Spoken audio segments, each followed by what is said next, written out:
రోడ్లు మీద రైతు రోదిస్తే ఆ కన్నీళ్లు కూడా నేరమయ్యాయా?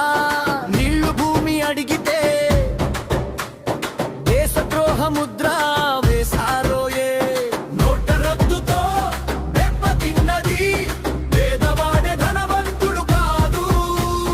చిన్న వ్యాపారి మూత పడితే పెద్ద వ్యాపారుల నల్లధనం తెల్లగా మారి రాజకీయ నాయకుల ఖజానా చేరింది చూడు.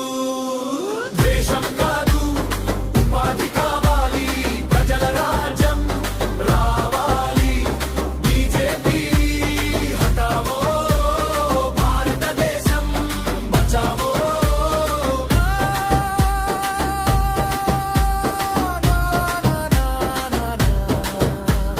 బీజేపీ హటావో, భారతదేశం బచావో.